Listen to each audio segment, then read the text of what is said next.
Sikong Shu, now that the rebels are defeated, farewell to a friend returning northward. When the world was torn apart, we fled south together. Now there is peace, but only you are returning north. While my hair turns white in this foreign place, you will see again the green hills of our old home. As a dawn moon moves above ruined battlements, under a million stars, I'll still lodge by this old pass. Cold birds and withered grass, everywhere companions to my mournful face. So this is the third and last poem of Sikong Shu, both in this section of a pentasyllabic regulated verse and in the whole anthology. Sikong Shu includes these three poems.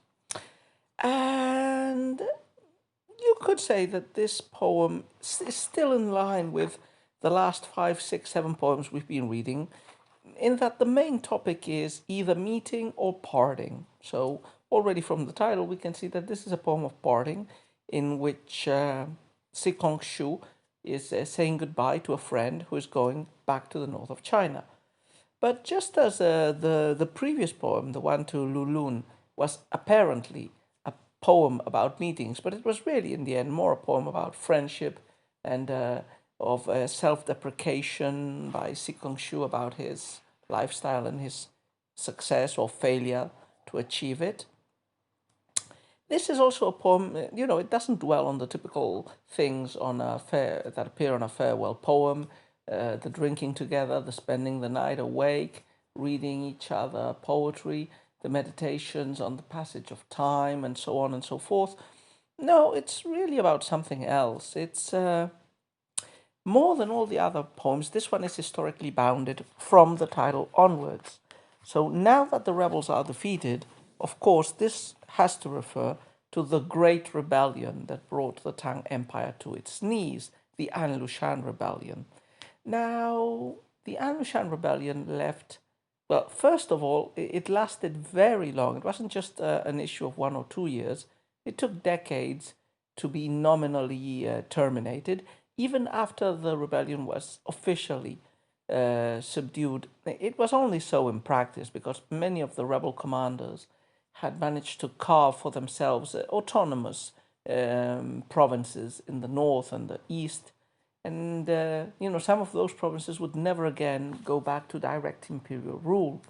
The north of China was also shattered. The heartland with the two capitals had fallen into the hands of the rebels.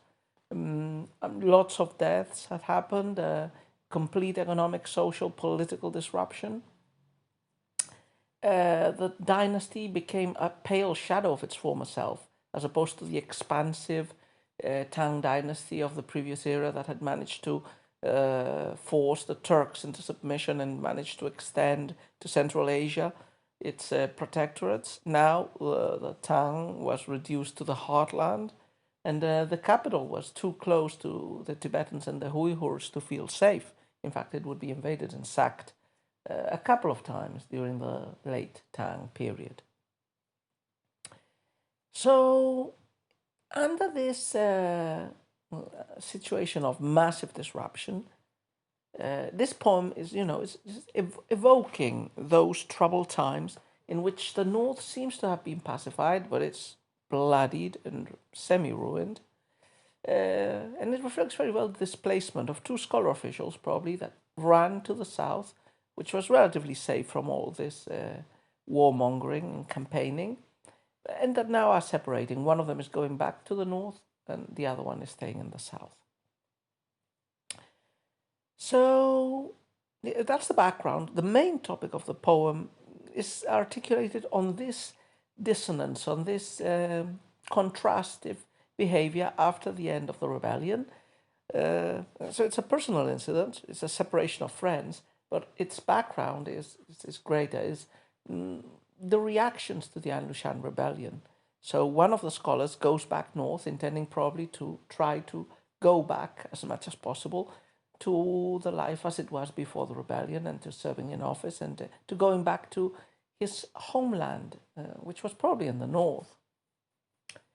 Whereas Sikong seems to be content, even if sad about being far from his homeland, in staying in the south.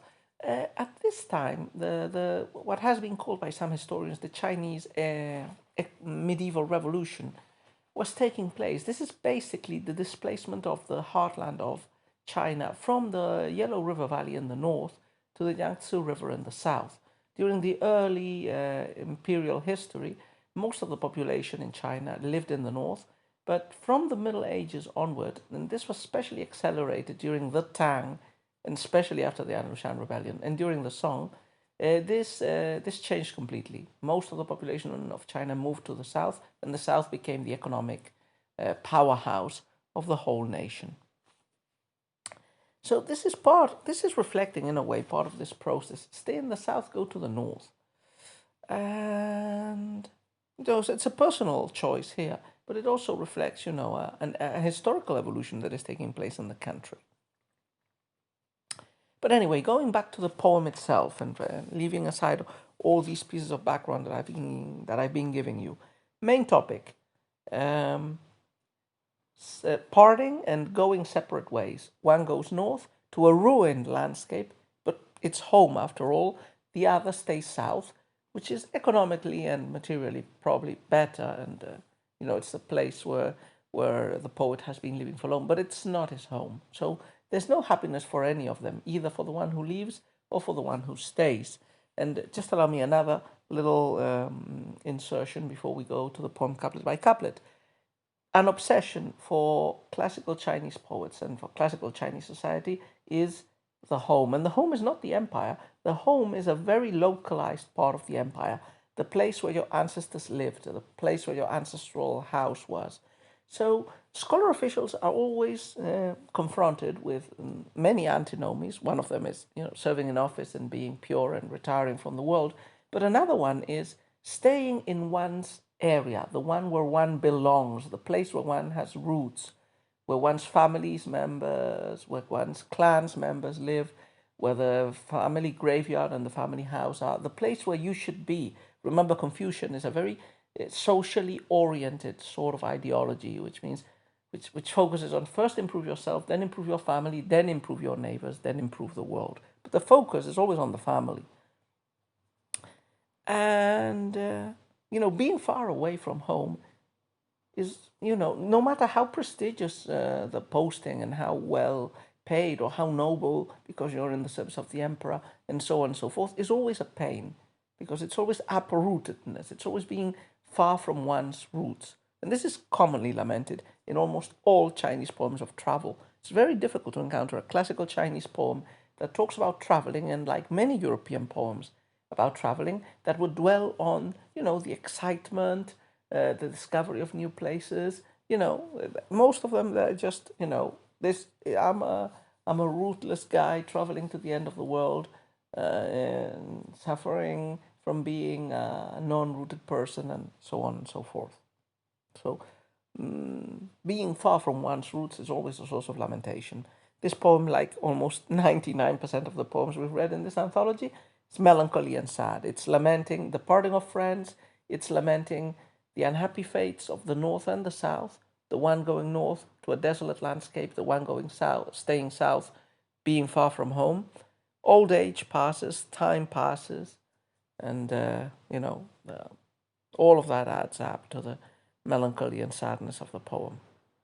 Who is left alone, only in the company of a nature that is described, as we'll see in the last couplet, as, dead or withering. Okay, first couplet.